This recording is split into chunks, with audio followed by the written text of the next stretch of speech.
అందరూ కూడా బైబిల్ తెరచి మొదటి సమూయేలు గ్రంథం బైబిల్ తెరచి మొదటి సమూయేలు గ్రంథం 24వ అధ్యాయం 19వ వచనం 20వ వచన భాగాన్ని మనం చదువుకుందాము. మీరు బైబిల్ తెరిచి చూడండి.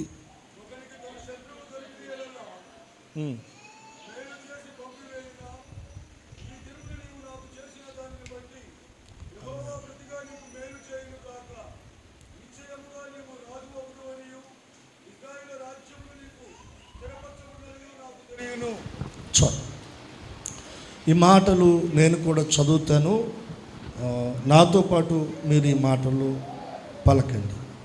అందరూ బైబిల్ తెరిచి మీరు ఈ వచ్చిన భాగాన్ని మీరు గమనించండి. మొదటి సమూయేలు గ్రంథం 24వ అధ్యాయం 19, 20 రెండు వచ్చిన భాగాలు. ఒకనికి తన శత్రువు దొరికిన ఎడల మేలు చేసి పంపివేయునా, ఈ దినమున నీవు నాకు చేసిన దానిని బట్టి యెహోవా ప్రతిగా నీకు మేలు చేయునుగాక. నిశ్చయముగా నీవు రాజు అగుదువనియు ఇశ్రాయేలీల రాజ్యము నీకు స్థిరపరచబడుననియు నాకు తెలియను. ఈ వచన భాగంలో ఉన్న మాటలు ప్రభు మనందరి వినికిడిలో దీవించునుగాక. సౌలు దావీదును గూర్చి మాటలు పలుకుతూ ఉన్నాడు. సౌలు దావీదును గూర్చి మాటలు పలుకుతూ ఉన్నాడు. ఈ మాటలు పరిశుద్ధ ఆత్మదేవుడు మన ముందుకు తీసుకొని వచ్చి ఈ వచన భాగాల్లో దావీదును గూర్చి సౌలు పలికిన ఆ దీవెన, ఆ ఆశీర్వాదం ఏదైతే ఉందో దానిని పరిశుద్ధ ఆత్మదేవుడు మనకు అనుగ్రహించాలని ఆయన ఉద్దేశిస్తూ ఉన్నాడు. ఏమని పలికాడు? సౌలు దావీదును గూర్చి, నిశ్చయముగా నీవు రాజు అగుదువు, సందేహం ఏమి కూడా లేదు, అనుమానం లేదు, ఆలోచించాల్సిన అవసరత అసలే లేదు. పక్కా నువ్వు రాజు అవుతావు. ఆమేనని చెప్పండి. యేసయ్య మనలను రాజులుగా చూడాలని ఆయన ఇష్టపడతా ఉన్నాడు.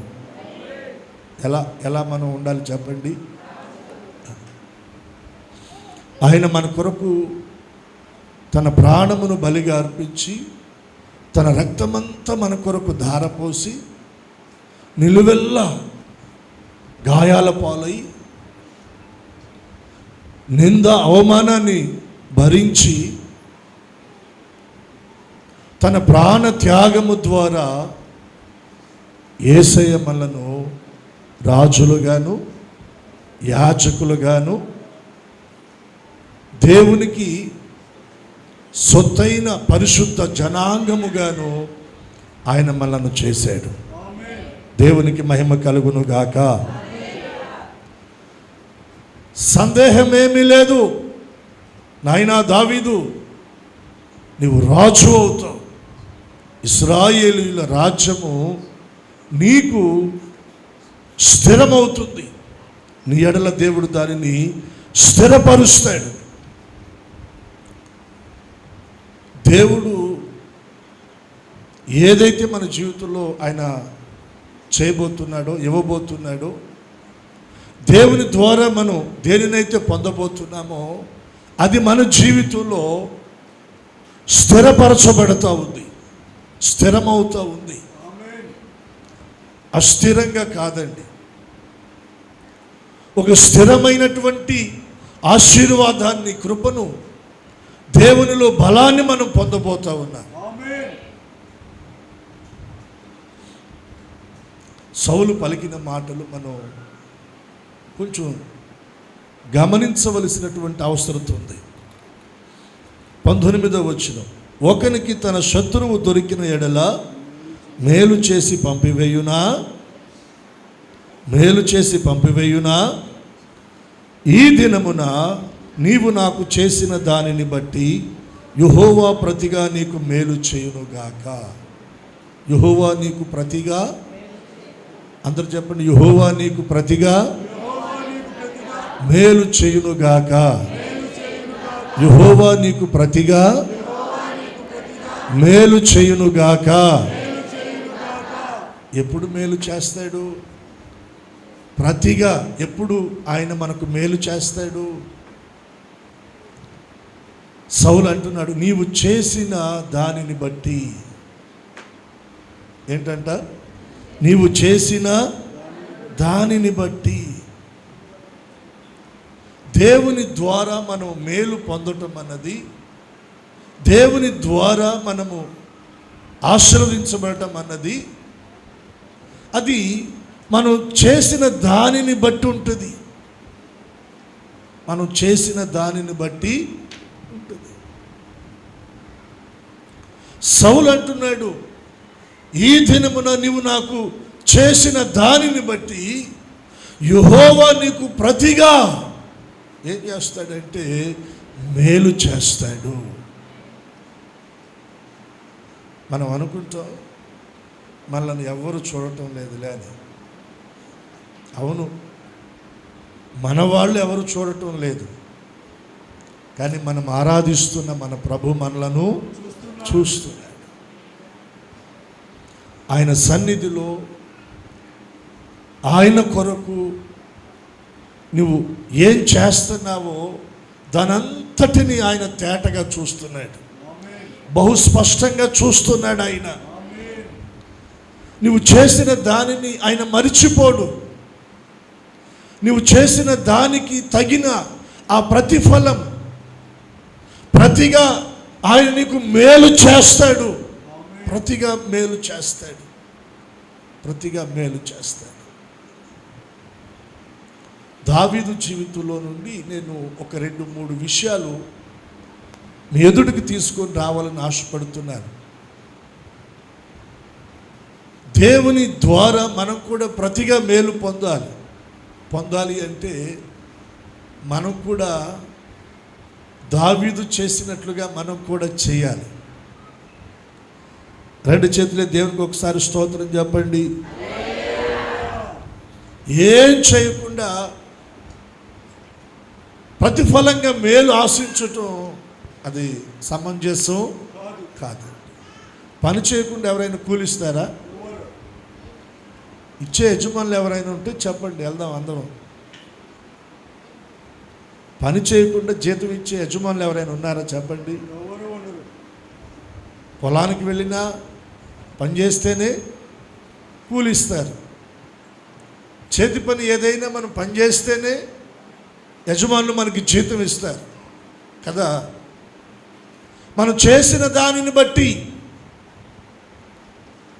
యెహోవా మనకు ప్రతిగా మేలు చేస్తాడు. సౌలు అంటున్నాడు, ఈ దినమున నువ్వు నాకు చేసిన దానిని బట్టి. ఏం చేశాడు దావీదు? ఏం చేయాలి మనం? ఇది ఒక ప్రశ్నగా మనం ముందు పెట్టుకొని మనం దావీదు జీవితాన్ని మనం ధ్యానం చేద్దాం. చూడండి, మీరు సమూయేలు మొదటి గ్రంథం 18వ అధ్యాయం 5వ వచన భాగం.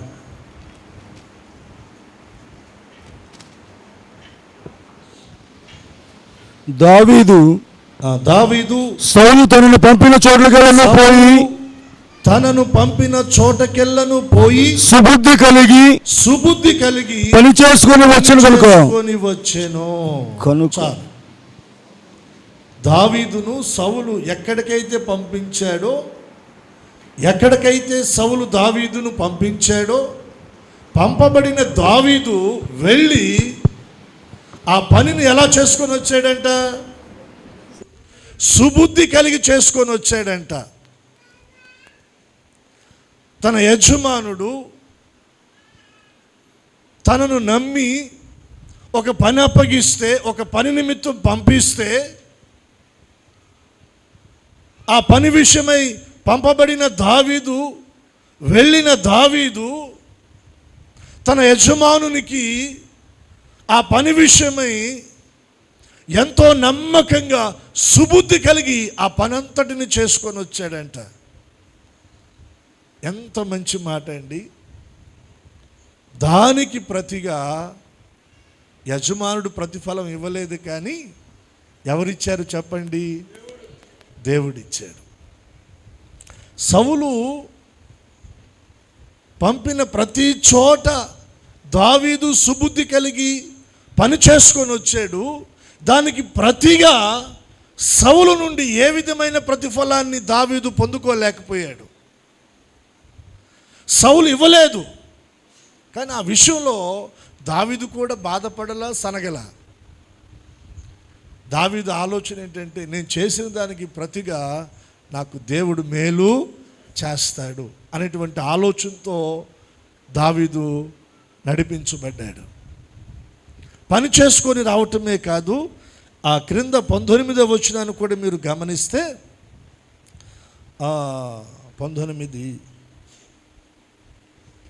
14వ వచనం,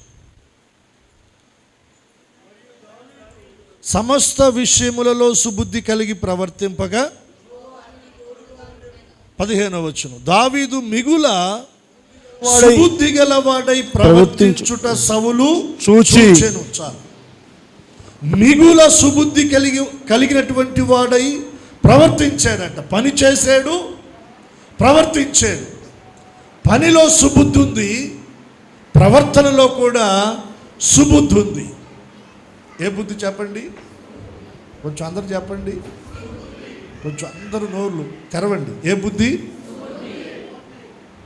సామెతల గ్రంథంలో వ్రాయబడిన మాట ఏంటంటే, సుబుద్ధి అంట దయను సంపాదిస్తుందంట. ఏం సంపాదిస్తుంది? దయను సంపాదిస్తుంది. మొదటగా దేవుని దయను సంపాదిస్తుంది, తర్వాత మనుషుల దయను కూడా సంపాదిస్తుంది.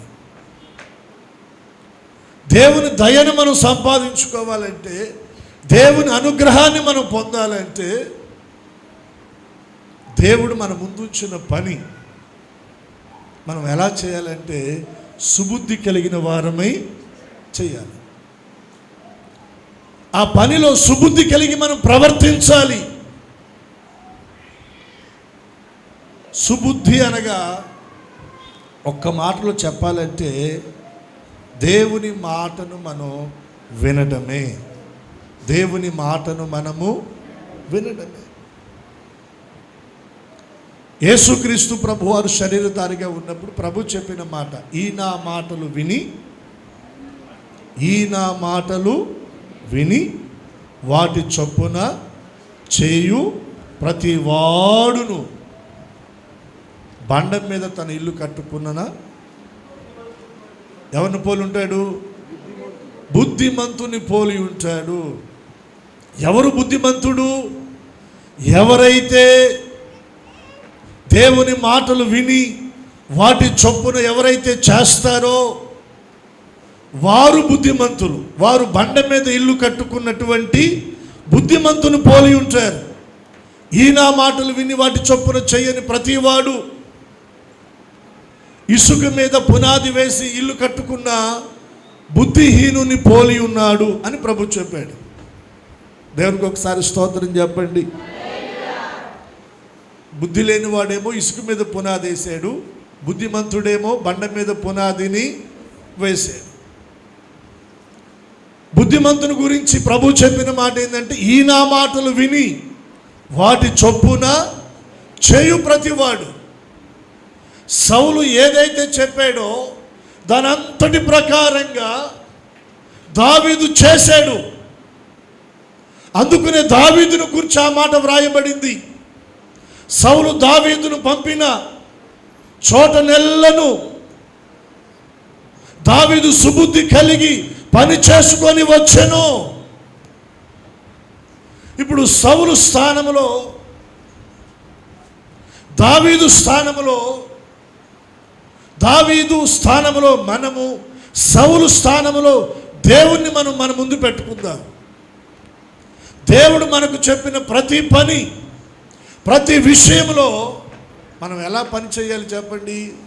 సుబుద్ధి కలిగి చేయాలి. ఎలా ప్రవర్తించాలి చెప్పండి? సుబుద్ధి కలిగి ప్రవర్తించాలి.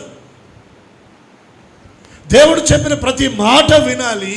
వినిన దాని ప్రకారంగా మనం ఏం చేయాలి? నడుచుకోవాలి. విని వదిలేస్తే మనమే మోసం చేసుకున్న వారం అవుతాం. దాన్ని అనుసరిస్తే దానికి ప్రతిగా ఆయన మనకేం చేస్తాడంటే మేలు చేస్తాడు. రెండు చేతులెత్తి స్తోత్రం చెల్లిద్దాం. దగ్గరగా చెప్దాము హల్లెలూయా. మనము సేవిస్తున్న మన ప్రభు, మన యేసయ్య, ఆయన మనకు అప్పగించిన పని విషయంలో మనం సుబుద్ధి కలిగి ప్రవర్తిస్తే, పని చేస్తే దానికి ఆయన గొప్ప బహుమానాన్ని ప్రతిఫలంగా ఆయన మనకు అనుగ్రహించే దేవుడు. నమ్మితే రెండు చేతులెత్తి స్తోత్రం చెప్పండి.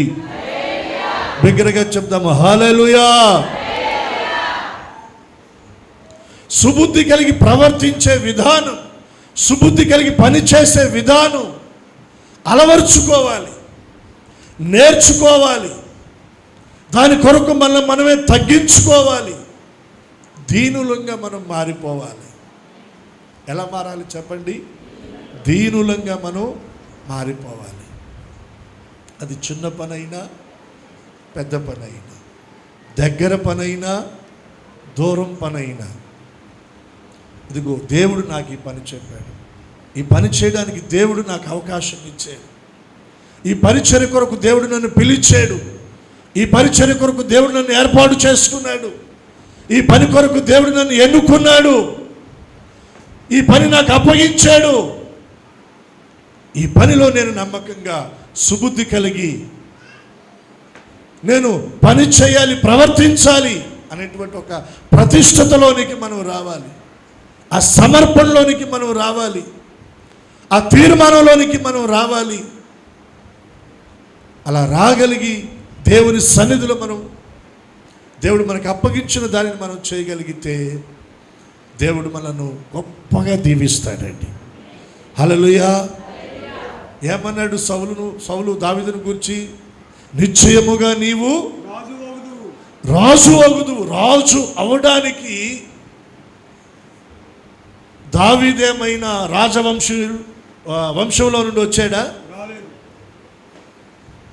చాలా అల్పమైనటువంటి గోత్రము, అల్పమైనటువంటి కుటుంబము. తన కుటుంబంలో కూడా దావీదు కడసారి వాడు, ఎన్నికకు తండ్రి దృష్టిలో రానటువంటి వాడు, తోబుట్టువుల దృష్టిలో ఎన్నికకు రానటువంటి వాడు. ఇంకా చెప్పాలంటే సౌలు దావీదును సౌలు చాలా పనులకు వాడుకున్నాడు, ఉపయోగించుకున్నాడు, చాలా చోట్లకు పంపించాడు. వాటన్నిటిలో సుబుద్ధి కలిగి ప్రవర్తించి పని చేసుకొని వస్తే భుజం తట్టి దావీదు నువ్వు శబాష్ అన్నాడా? ప్రతిసారి కూడా దావీదు మీద సౌలు అసూయపడుతూనే వచ్చాడంట. అదొక విధమైనటువంటి ద్వేషాన్ని కలిగి ఉన్నాడు దావీదు మీద. అవన్నీ ఏం పట్టించుకోలా దావీదు. నేను చేసిన దానికి నాకు ప్రతిఫలం ఎవరివ్వాలంటే యేసయ్య ఇవ్వాలి. నీకు ప్రతిఫలం ఇచ్చేది దేవుడు, నీకు ప్రతిగా మేలు చేసేది దేవుడు. నువ్వు ఎవరి దగ్గర ఉన్నావో వారి దగ్గర నువ్వు నమ్మకంగా పని చేయి, సుబుద్ధి కలిగి పని చేయి, సుబుద్ధి కలిగి ప్రవర్తించు. అది చేతి పని అయినా, వ్యాపారమైనా, ఉద్యోగమైనా, ఒకవేళ దేవుడు అప్పగించిన పరిచర్య అయినా, వ్యాపారమైన, దేవుడు నిన్ను ఏ స్థలంలో పెట్టాడో ఆ స్థలంలో నువ్వు కష్టపడి పని చేయి, శక్తి లోపం లేకుండా పని చేయి. దేవుడు నిన్ను ఆశీర్వదిస్తాడు. సోమరులను దేవుడు ఆశీర్వదించడంటే అండి. ఎవరిని ఆశీర్వదిస్తాడు చెప్పండి? కష్టపడి పని చేసేవారిని దేవుడు ఆశీర్వదిస్తాడు. పని చేయడానికి మనసును మనం కలిగి ఉండాలి. ఇప్పుడు ఒక చోట పనికి వెళ్ళాము, కూలి మాట్లాడుకుని వెళతాను. ఉదయం నుండి సాయంత్రం వరకు పని చేస్తే 700, లేదంటే 800, లేదంటే 1000 రూపాయలు కూలి మాట్లాడుకొని పనికి వెళతాం. పనికి వెళ్ళిన తర్వాత అక్కడ పని చేసే విషయంలో మనం పని ఎలా చేయాలి చెప్పండి? శక్తి లోపం లేకుండా చేయాలి. చాలామంది ఏం చేస్తారంటే పనిని దాచిపెడతారు. పని చేయడానికి వారి ముందున్నటువంటి పనంతా కూడా నిస్వార్థంగా నిర్మలమైన మనసుతో శక్తి లోపం లేకుండా చేయడానికి ఇష్టపడరు. ఏముందిలేండి అన్నట్టుగా ఆలోచన చేస్తారు. ఆ యజమానుడు ఒకవేళ చూసి చూడనట్టు ఆయన నిన్ను వదిలేయచ్చు, కానీ పరలోకమందున్న దేవుడు నిన్ను చూస్తున్నాడు. ఆయన నీకు ప్రతిగా మేలు చేయనట్లుగా నీ మనస్సును చూస్తున్నాడు, నీ అంతరంగమును చూస్తున్నాడు, నువ్వెలా సుబుద్ధి కలిగి పనిచేస్తున్నావో చూస్తున్నాడు ఆయన. ఆ పనిలో లోపం ఉంటే ఆయన నిన్ను దీవించలేడు, ఆయన నిన్ను ఆశీర్వదించలేడు, ప్రతిగా నీకు మేలు చేయలేడు. సొలొమోను అది అంటాడు, నీ చేతికి వచ్చిన పని అది ఏదైనా శక్తి లోపం లేకుండా నీవు చేయాలి. దేవుడు నీ ముందు ఏ పని ఉంచాడో ఆ పనిని నువ్వు శ్రద్ధగా చేయి. దేవుడు నిన్ను అధికారుల ఎదుట నిలబెడతాడు, రాజుల ఎదుట నిలబెడతాడు, నిన్ను గొప్ప చేస్తాడు ఆయన. దావీదును దేవుడు అలాగే హెచ్చించాడు, గొప్ప చేశాడండి. కారణం ఏంటో తెలుసా? దావీదు తన యజమాని దగ్గర సుబుద్ధి కలిగి పని చేశాడు, ప్రవర్తించాడు. కాబట్టి సౌలు అంటున్నాడు, నిశ్చయముగా రాజు అవుతావు నీవు. రెండవదిగా దావీదులో నేను మీకు ఇంకొక విషయాన్ని జ్ఞాపకం చేస్తాను. రెండవదిగా మీరు గమనించండి, 18వ అధ్యాయము సమూయేలు గ్రంథములోనే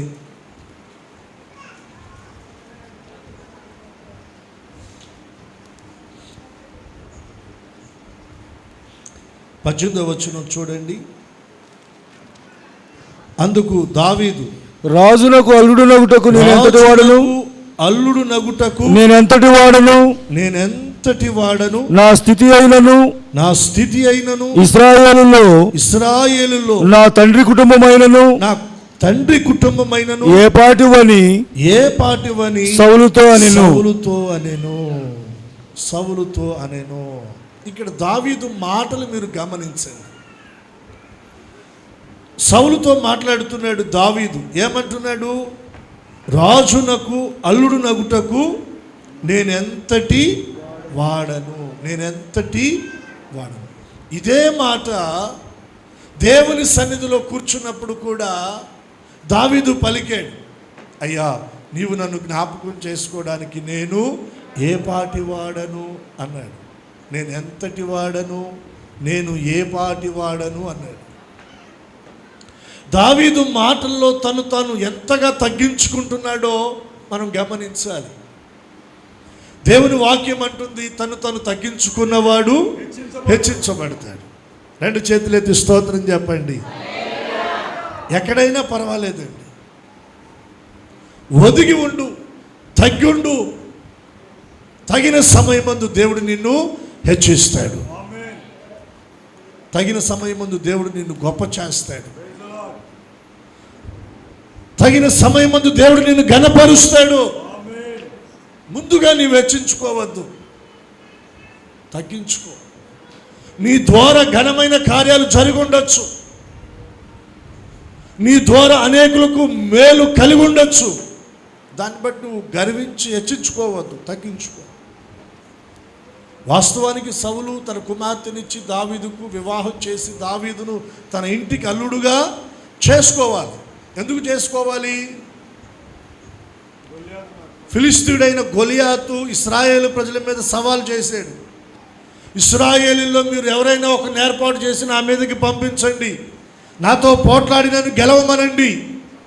నాతో పోట్లాడి నన్ను గెలిస్తే ఫిలిస్తీన్లమైన మేమందరం ఇశ్రాయేలు ప్రజలకు దాసులమైపోతాం.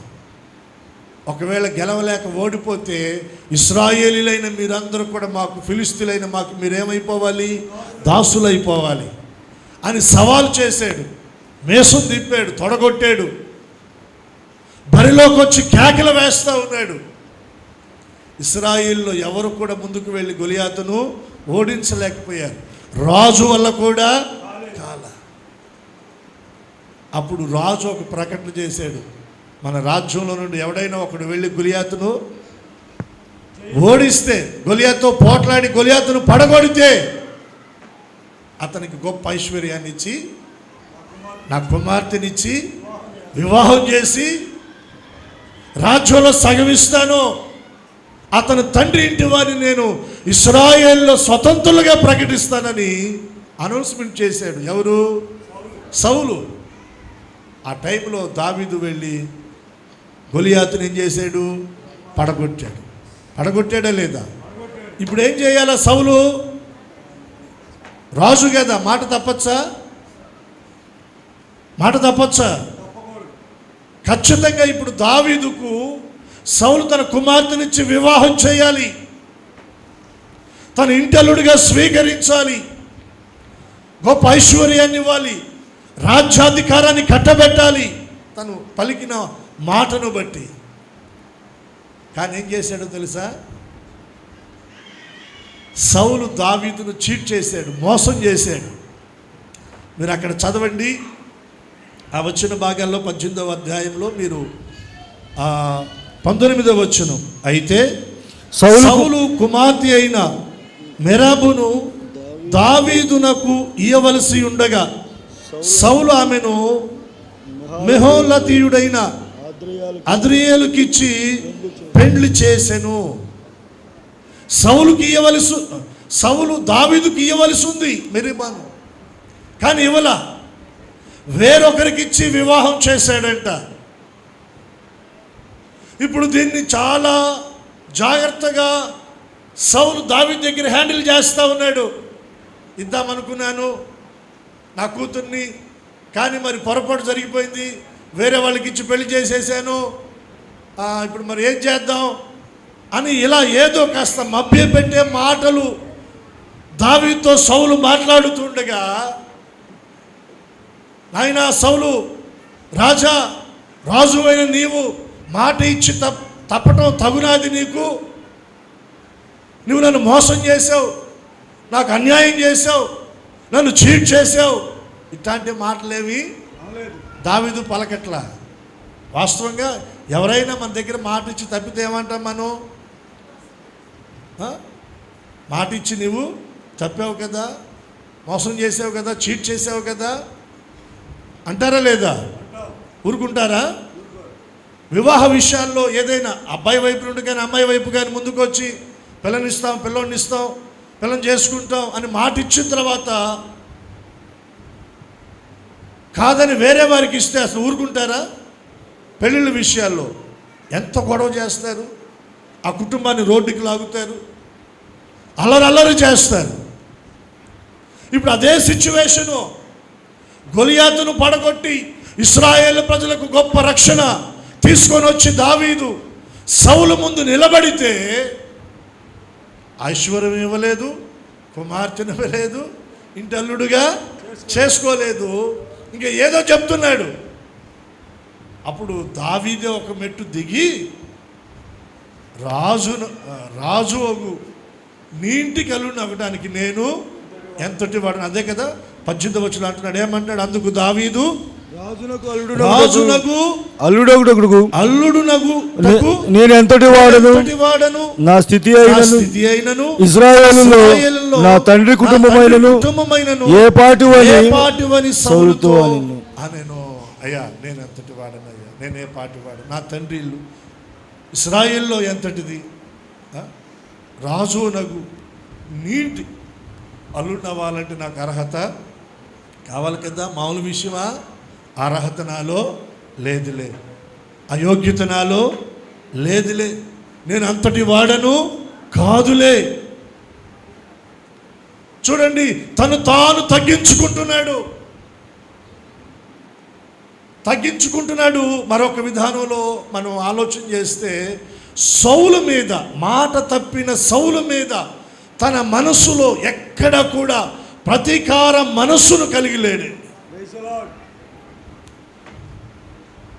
తనకు మాట ఇచ్చి తప్పిన విషయంలో, సౌలు విషయంలో దావీదు ఎక్కడ మనసులో దావీదు మీద పగ పెట్టుకోలేదు, ప్రతీకారాన్ని పెట్టుకోలేదు, సమయం కొరకు ఎదురు చూడలేదు, అవకాశం కొరకు ఎదురు చూడలేదు. ఆ మాటలో నుండి ఈరోజు మనం నేర్చుకోవాల్సింది ఏంటో తెలుసా?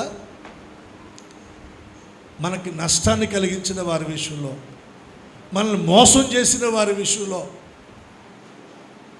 మనకు మాట ఇచ్చి తప్పిన వారి విషయంలో, మనకు ఇబ్బంది కీడు తలపెట్టినటువంటి వారి విషయంలో కూడా మన మనసులో ఏముండకూడదు చెప్పండి? పగ ఉండకూడదు, ప్రతీకార మనసు ఉండకూడదు. ఇంకా చెప్పాలంటే సమయం కొరకు ఎదురు చూసే ఆలోచన కూడా మనలోనికి రాకూడదు. రెండు చేతులెత్తి స్తోత్రం చెప్పండి. సౌలు ఏమన్నాడు? నీవు చేసిన దానికి ప్రతిగా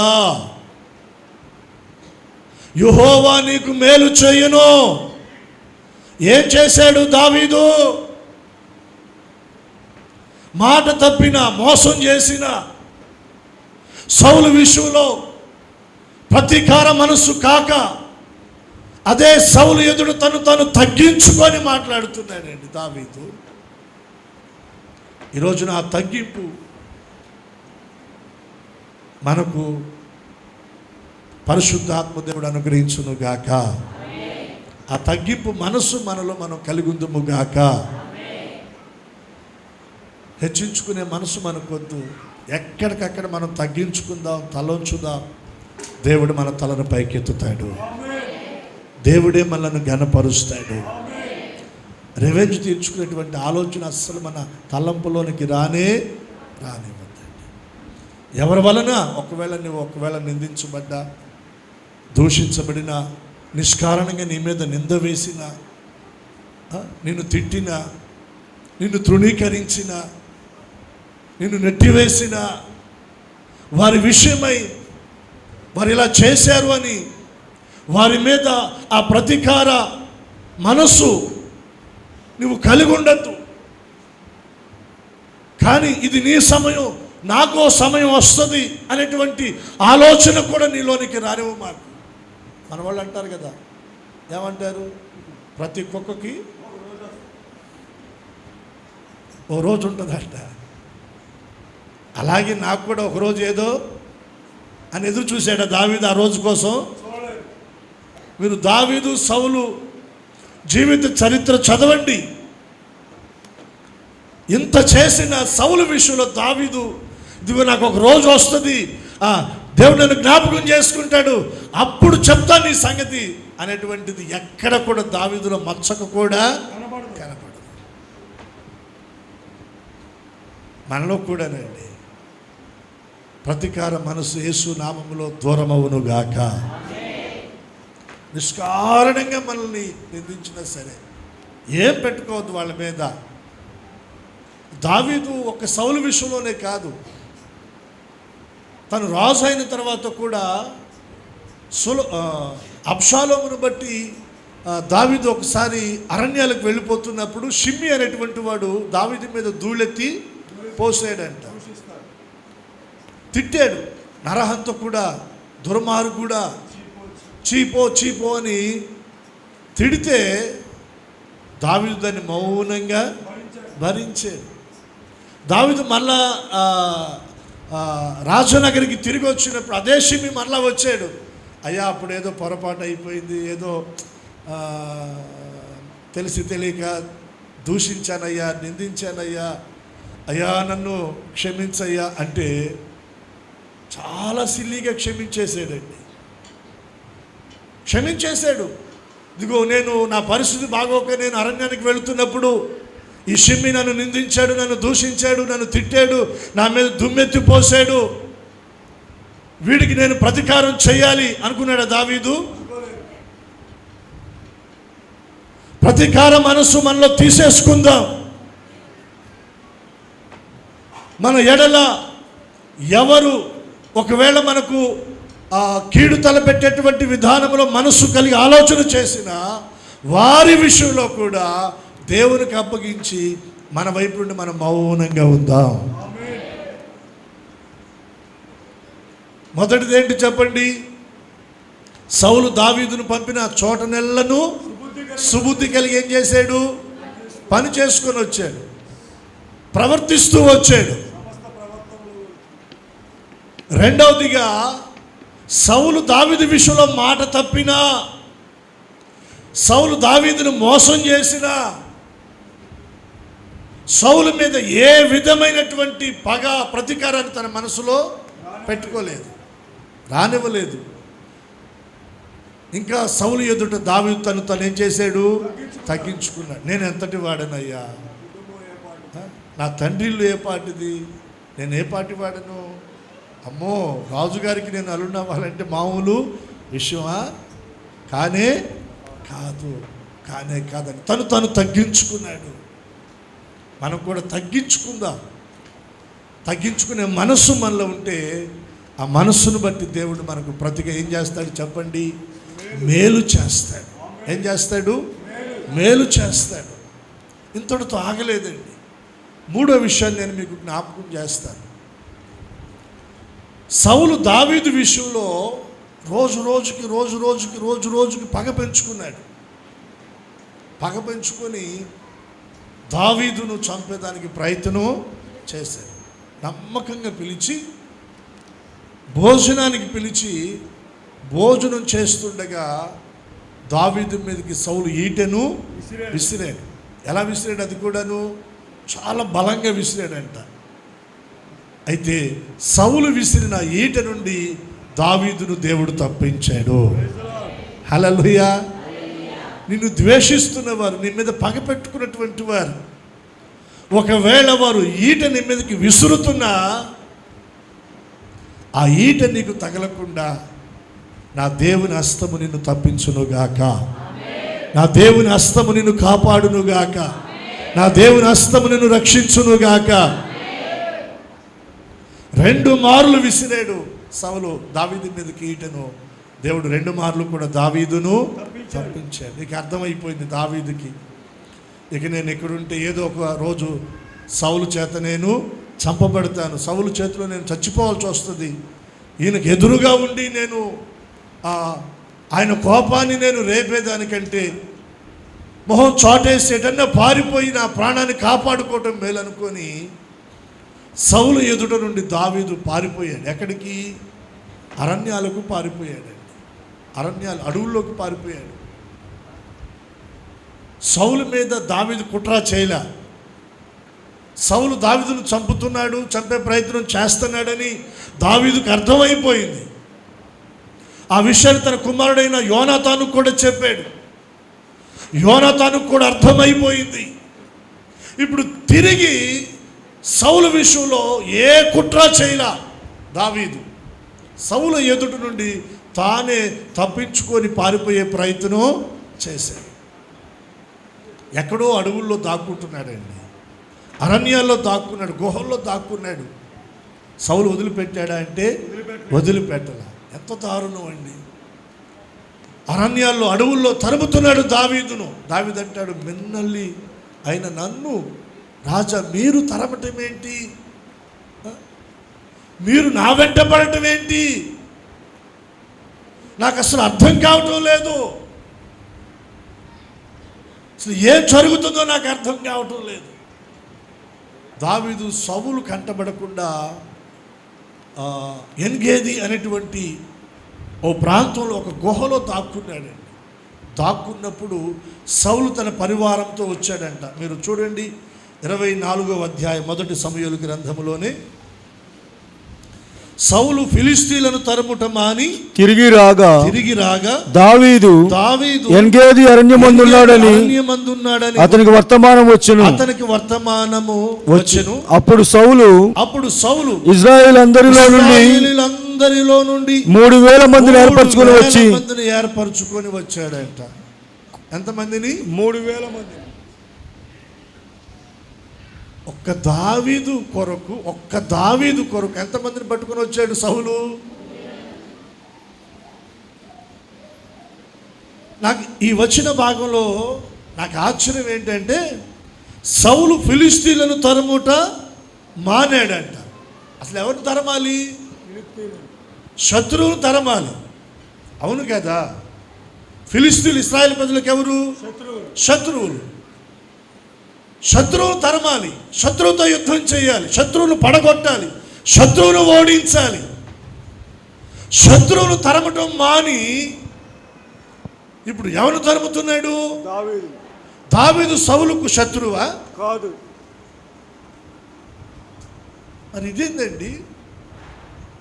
ఒక్కోసారి అర్థం కాదు. మన ఆత్మీయ స్థితిలో కూడా, మన ఆత్మీయ జీవితంలో కూడా, మన భక్తి విధానాల్లో కూడా తరమవలసిన వాటిని తరము, పోరాడవలసిన వాటితో పోరాడం, యుద్ధం చేయవలసిన వాళ్ళతో యుద్ధం చేయం. ఎవరితో పోరాడాలి? దేవుని వాక్యం అంటా ఉంది, రక్తము కారునంతగా పాపముతో మనం పోరాడాలంట. దేనితో పోరాడాలి? పాపమును మనం జయించాలి, పాపాన్ని మనం ఓడించాలి, పాపాన్ని మనం పడగొట్టాలి, పాపం మీద యుద్ధం చేయాలి, పాప సంబంధమైన కార్యాల మీద యుద్ధాన్ని ప్రకటించాలి. కానీ దాన్ని చెయ్యం. ఏం చేస్తాం చెప్పండి?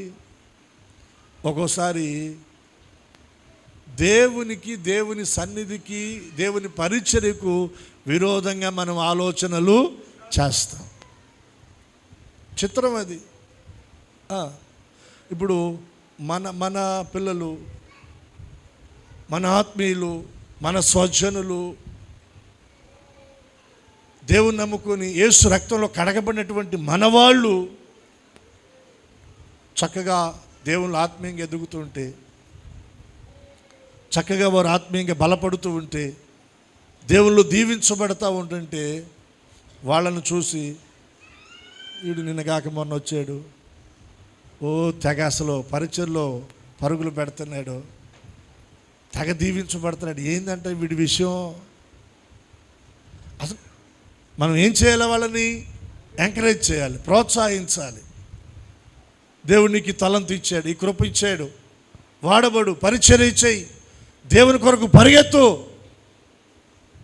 అని ఎంకరేజ్ చేయాలి. ఎంకరేజ్ చేయటం మానేసి ఏం చేస్తూ ఉంటాం చెప్పండి? ఎక్కడో ఏదో ఒక మాట పట్టుకొని వాళ్ళని కృంగదీయటం, వాళ్ళు వెను తిరిగేటట్లుగా, కొంచెం వాళ్ళను నీరసలేటట్టుగా వారి గురించి మాట్లాడటం. సో మనం శత్రువు తరమాలి, మన వాళ్ళని మనం వెనక్కి లాక్కూడదు. ఫిలిస్తీన్లను తరమటం మానాడంట, సౌలు కొరకు అరణ్యాలకు వచ్చాడంట. ఇదేందో నాకు అర్థం కాలేదు. రెండు చేతులు దేవునికి స్తోత్రం చెల్లిద్దాం. ఈరోజున మనం శత్రువును తరిమే వారంగా ఉండాలి, పాపాన్ని తరిమే వారంగా ఉండాలి, వ్యసనాలను తరిమే వారంగా ఉండాలి, వాటి మీద యుద్ధాన్ని ప్రకటించాలి, శత్రువు మీద యుద్ధాన్ని ప్రకటించాలి. దావీదు ఎవరండి చెప్పండి? ఇశ్రాయేలుడు కాదా? సౌలుకి దావీదు తన జాతీయుడు కదా, తన ప్రజల్లో ఉన్నటువంటి వాడు కదా. దావీదును చంపడానికి అరణ్యానికి వచ్చాడంట. సరే, ఇప్పుడు దావీదు అక్కడ ఒక గుహలో ఉన్నాడన్న సంగతి సౌలుకు తెలిసింది, వెతుకుతున్నాడు. ఈ వెతికే క్రమంలో 2వ వచనంలో మీరు గమనిస్తే, అప్పుడు సౌలు ఇశ్రాయేలందరిలో నుండి 3,000 మందిని ఏర్పరచుకొని వచ్చి కొండ మేకలకు వాసములకు శిలాపర్వతముల మీద దావీదును అతని జనులను వెతుకుటకై బయలుదేరెను. మార్గమునున్న గొర్రెల దొడ్లకు అతడు రాగా అక్కడ గుహ ఒకటి కనబడెను. అందులో సౌలు శంకా నివార్తికి పోగా దావీదును అతని జనులను ఆ గుహ లోపలి భాగములో, ఆ గుహలో దావీదు ఉన్నాడని సౌలుకు తెలియదు. సౌలు శంకా నివర్తికి వెళ్ళాడంట.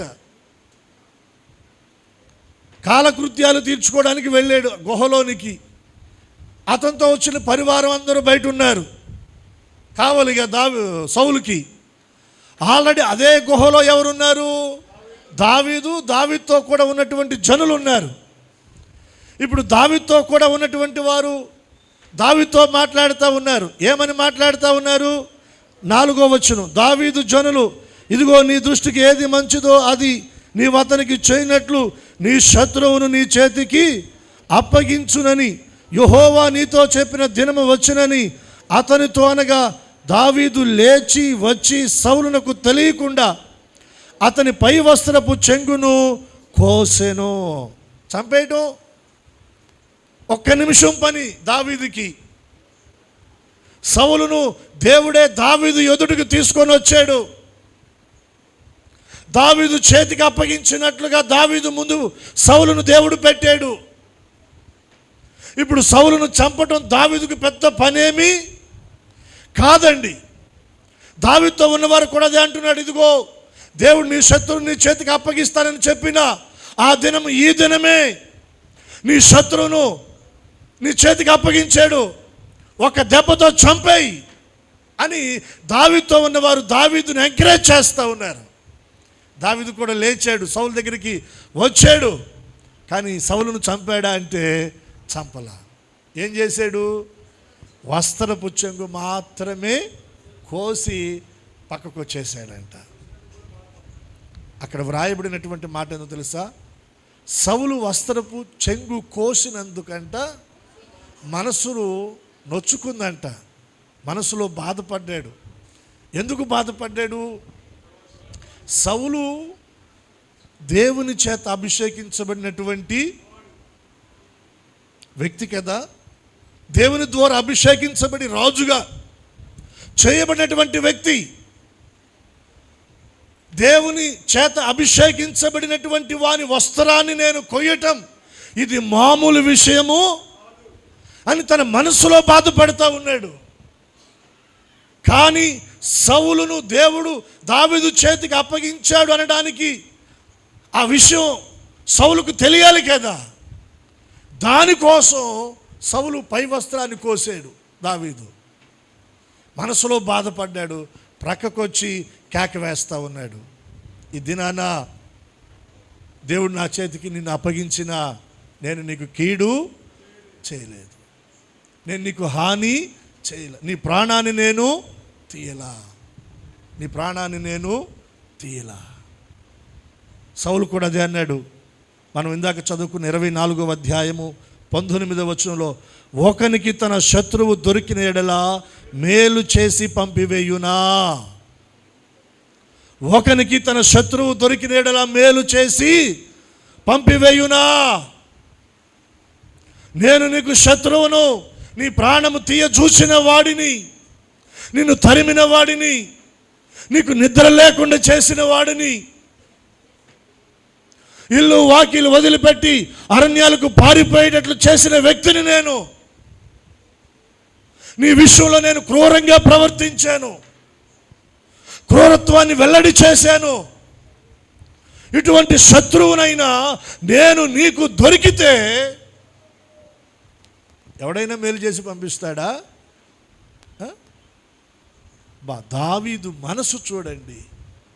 శత్రువు దొరికితే దావీదు ఏం చేశాడు చెప్పండి? మేలు చేసి పంపాడు. హల్లెలూయా.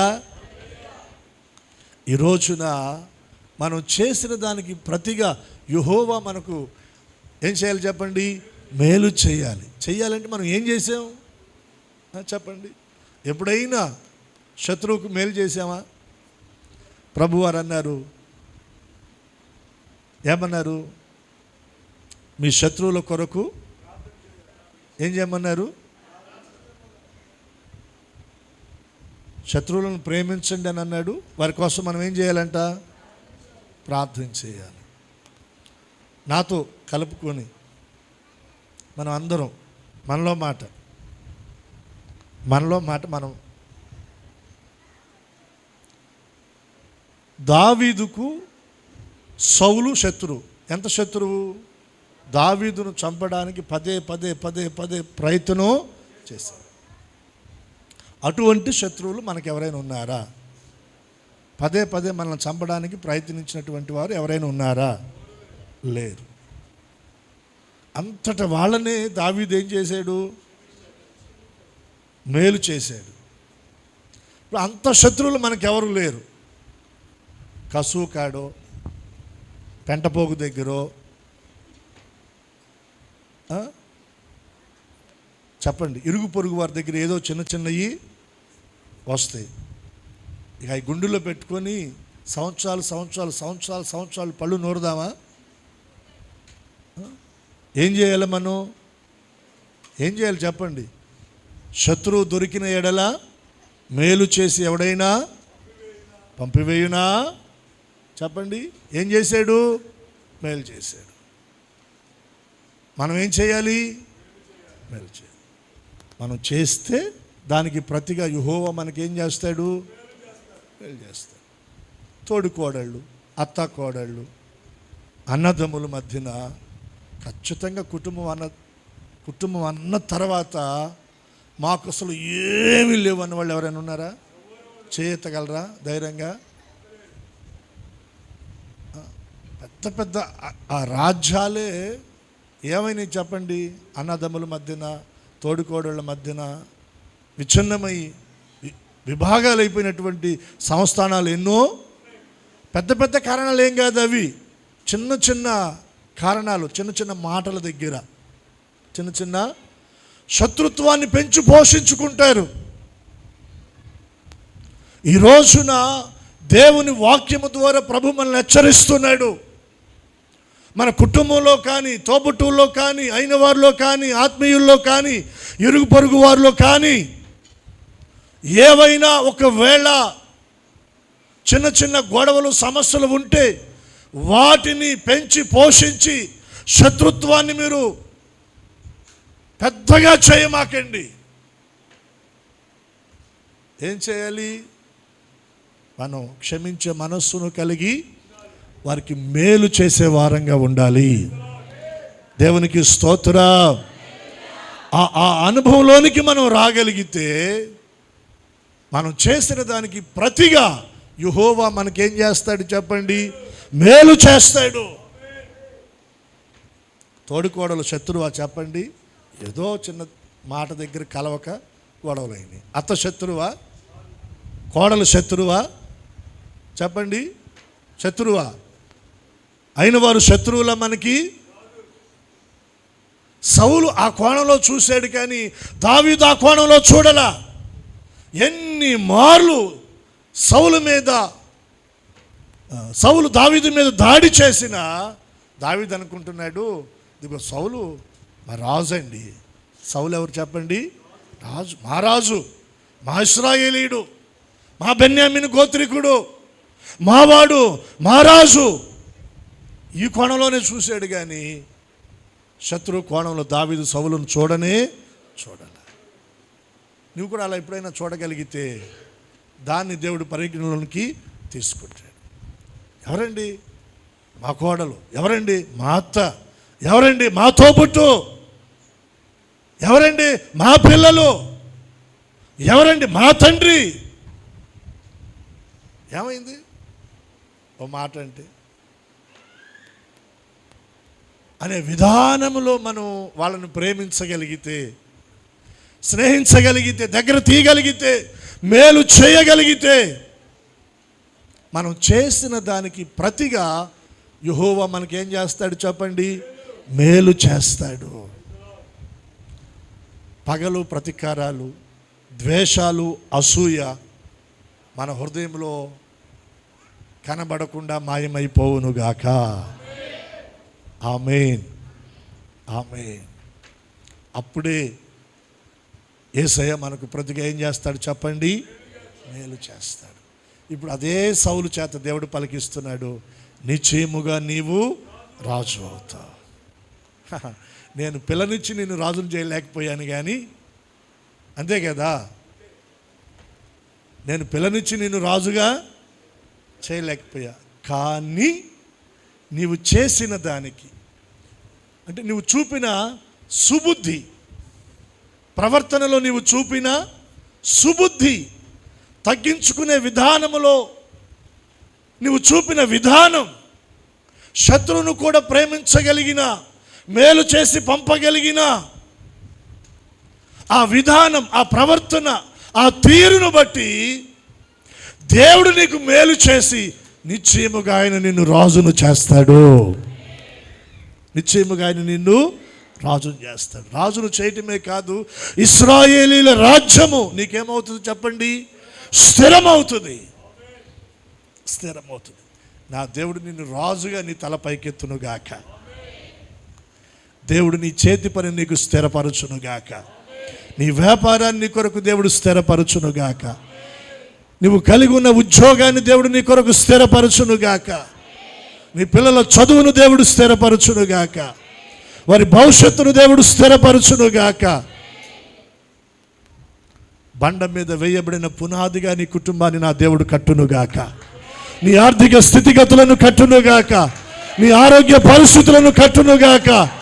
దేవుడే నీ తలను పైకెత్తునుగాక. ఇలా దేవుడు నిన్ను స్థిరపరిచి, నీకు పునాదులను వేసి ఆయన నిన్ను స్థిరపరచున్నట్లుగా నీవు సుబుద్ధి కలిగి పనిచేసే అనుభవంలోనికి రావాలి. సుబుద్ధి కలిగి ప్రవర్తించాలి. నిన్ను నీవు తగ్గించుకోవాలి. నీ విషయమై మాట తప్పిన వారి విషయంలో కూడా ప్రతీకారాన్ని మనసులో పెట్టుకోకూడదు.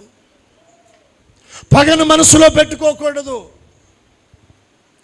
వారి ఎదుట కూడా నిన్ను నువ్వు తగ్గించుకో. శత్రువుకు కూడా మేలు చేసే ఆ స్థాయికి ఎదుగు. నీవు చేసిన దానికి ఒకవేళ మనుషుల వైపు నుండి నీకు ప్రతిఫలం రాకపోయినా నిశ్చయముగా దేవుని దగ్గర నుంచి నీకు ప్రతిఫలం వస్తుంది. ఆయన నీకు మేలు చేస్తాడు. ఏంటి ఆ మేలు అంటే, ఆయన నిన్ను రాజుని చేస్తాడు. రాజు అంటే ఎవరు చెప్పండి? ఆ దేశానికి ప్రథమ పౌరుడు. ఇప్పుడు మన గ్రామానికి రాజు ఎవరు? సర్పంచ్ గారు. మన రాష్ట్రానికి రాజు ఎవరు? ముఖ్యమంత్రి. అప్పుడేమో రాజులు, ఇప్పుడేమో చెప్పండి మంత్రులు వచ్చేసారు. అంతే కదా. మన దేశానికి ఎవరు చెప్పండి? ప్రధానమంత్రి. ఆయనకి ఈక్వల్గా ఇంకొక ఆయన ఉంటారు. ఎవరైనా? రాష్ట్రపతి. మన దేశానికి రాష్ట్రపతి. ఆయన ప్రథమ పౌరుడు. జనాభా లెక్క వేయాల్సి వస్తే మొదటి స్థానం ఆయనకి, ఆయన దగ్గర నుంచి వస్తారంట వరుసగా ప్రథమ స్థానం. ఇప్పుడు రాజు అంటే ఎవరు? ప్రథమ పౌరుడు, ప్రధానత్వాన్ని కలిగినటువంటి వ్యక్తి. అంటే నిన్ను రాజును చేయటం అంటే నీ కుటుంబంలో దేవుడు నిన్ను తలగా నియమిస్తాడు. నువ్వు పని చేస్తున్న చోట నా దేవుడు నిన్ను తలగా నియమిస్తాడు. నువ్వు వ్యాపారం చేస్తున్న చోట నా దేవుడు నిన్ను తలగా నియమిస్తాడు. నువ్వు ఉద్యోగం చేస్తున్న చోట నా దేవుడు నిన్ను తలగా నియమిస్తాడు. ప్రథమ స్థానంలో దేవుడు నిన్ను నిలబెడతాడు. మొదటి స్థానంలో దేవుడు నిన్ను నిలబెడతాడు. నిలబెట్టే నిన్ను పడద్రోయుడు. ఆ స్థానాన్ని నీకు స్థిరపరుస్తాడు. ఆయన మొదటి వానిగా దేవుడు నిన్ను పైకెత్తుతాడు. దానిని ఆయన నీకు నీ జీవితంలో స్థిరపరుస్తాడు. అలా దేవుడు నిన్ను ఎత్తి పట్టాలి అంటే ఏం చేయాలి చెప్పండి? సుబుద్ధి కలిగి మనం పని చేయాలి. సుబుద్ధి కలిగి ప్రవర్తించాలి. మన విషయమే మాట తప్పిన వారి మీద కూడా మనం పగన మనసులో పెట్టుకోకూడదు. అక్కడ మనమే తగ్గించుకోవాలి. పర్వాలేదులని తగ్గించుకోవాలి. శత్రువు ఒకవేళ మన ఎదుటికి వచ్చినా మనం ఏం చేయాలి చెప్పండి? మేలు చేయాలి. మేలు చేయటం అంటే ఏం లేదు, వాళ్ళ కోసం ప్రార్థన చేయటమే. ఏం చేయాలి చెప్పండి? ప్రార్థన. బాగున్నప్పుడు అత్త కొరకు కోళ్ళ కొరకు అత్త ప్రార్థన చేసుకోవడం పెద్ద విచిత్రం ఏమీ కాదండి. ఎక్కడో పడుద్ది వ్యవహారం తేడా. పడ్డప్పుడు ఆ రోజు చేయాలా. ఎలా చేయాలా? మంచి మనసుతో, నిర్మలమైన మనసుతో. అది నీకు మింగుడు పడకపోయినా, మాట పెగలకపోయినా, గొంతులో నుంచి బయటికి రాకపోయినా గట్టిగా సాధకం చేసి, ప్రభా మా కోడల్ని దీవించయ్యా, ప్రభా మా అత్తను దీవించయ్యా, అయ్యా నా తోబుట్టును దీవించయ్యా. అని నువ్వు ప్రార్థన చేయగలిగితే అదే వాళ్ళకు నువ్వు మేలు చేయటం. దేవునికి స్తోత్రం. అప్పుడు ఆ ప్రార్థన దేవుడు చూస్తాడు.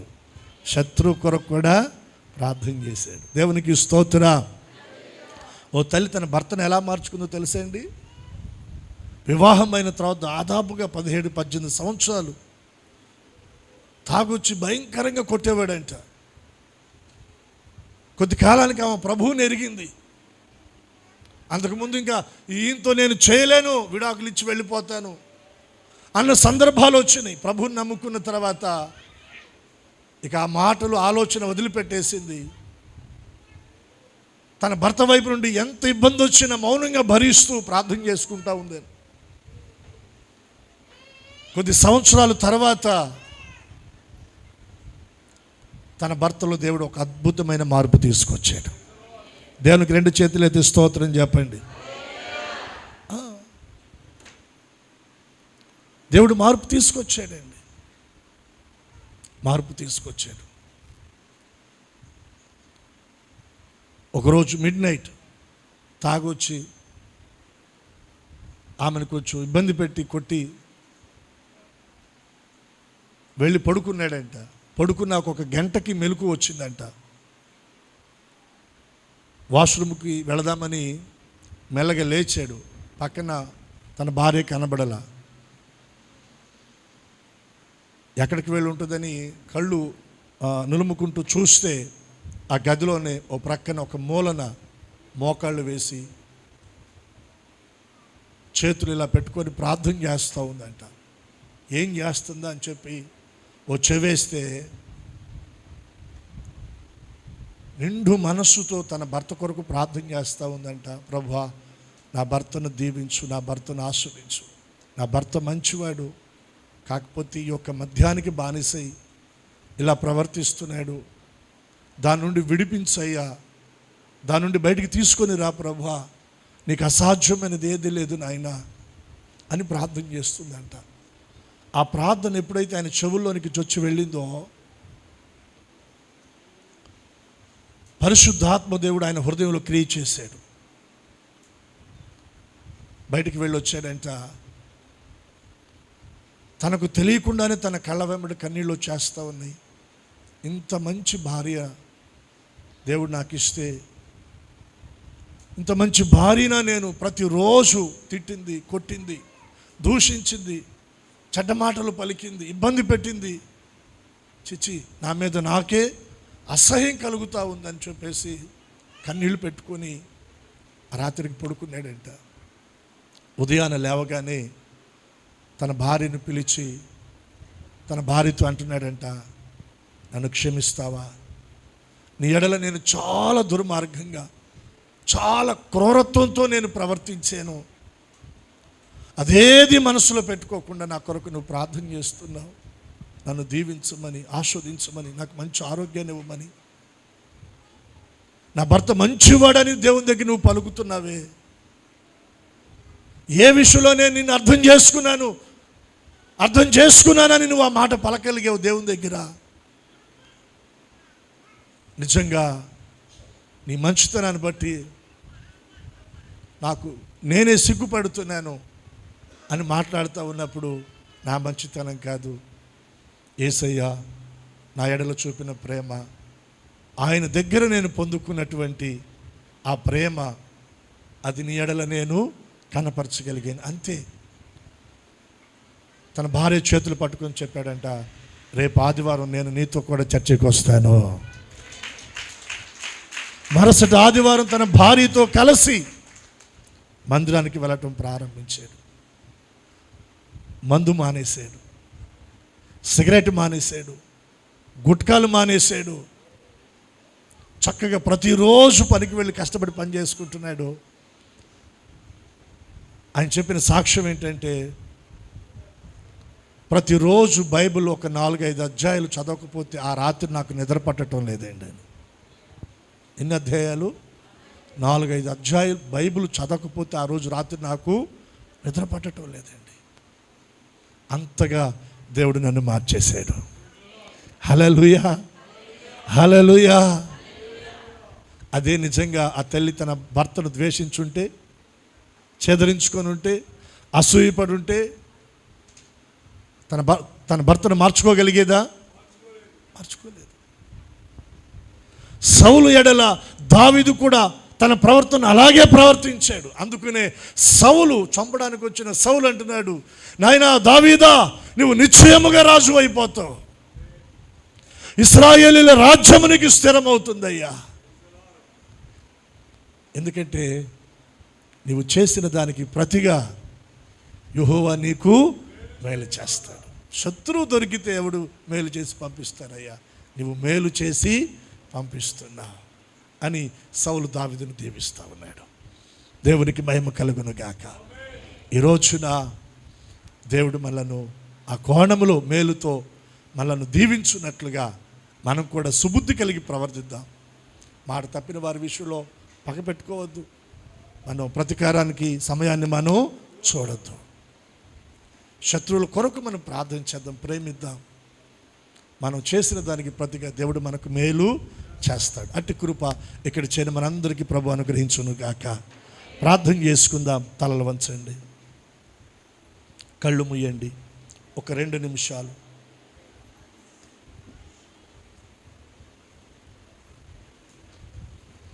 ఎక్కడ వారు అక్కడ. ఇది ప్రార్థన చేసుకునే సమయం. మనం మీరు అనాలోచనగా ఉండొద్దు. విన్న వాక్యము మన హృదయాలలో క్రియ జరిగించున్నట్లుగా పరిశుద్ధాత్మ దేవునికి మనల్ని మనం అప్పగించుకునే సమయమే ఇది, ఈ ప్రార్థనా సమయం. ఇంతగా మనం దేవుని వాక్యం విన్నాం. ఆ వాక్యం మనలో క్రియ జరిగించాలి. ఆ వాక్యం మనలో ఫలించాలి. ఆ వాక్యం మనలో ఒక మార్పును తీసుకొని రావాలి. ఆ వాక్యం మనల్ని ఆశీర్వదించాలి. ఆ క్రియ జరగాలంటే మనం ప్రార్థనలో కొద్ది సమయం ఉండాలి. విన్నామా ఏదో లేచి వెళ్ళిపోయామా అన్నట్టు కాదు, విన్నామా పక్కన పెట్టామా అన్నట్టు కాదండి.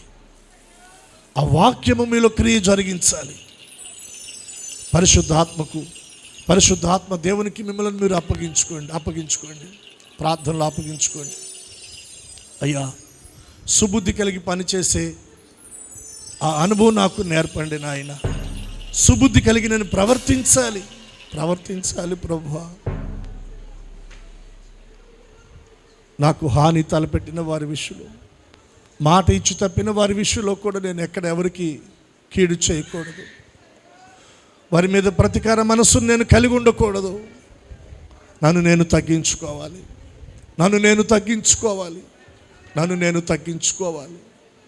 ప్రియ దేవుని బిడ్డ, నువ్వు తగ్గించుకో. దేవుని సన్నిధిలో దేవుడు నిన్ను హెచ్చిస్తాడు.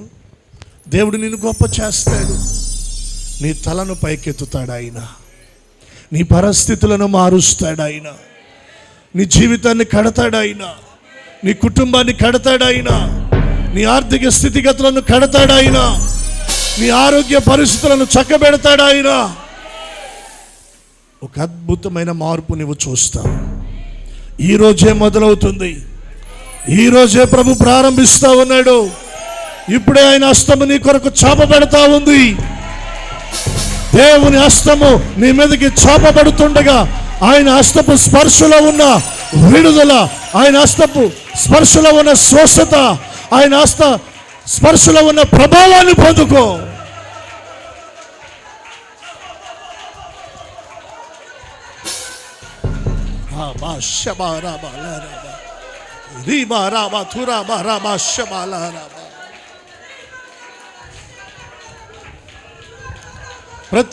ప్రతి బలహీనత నుండి యేసు నామములో నీకు విడుదల, యేసు నామములో నీకు స్వస్థత, యేసు నామములో నీకు ఆరోగ్యం.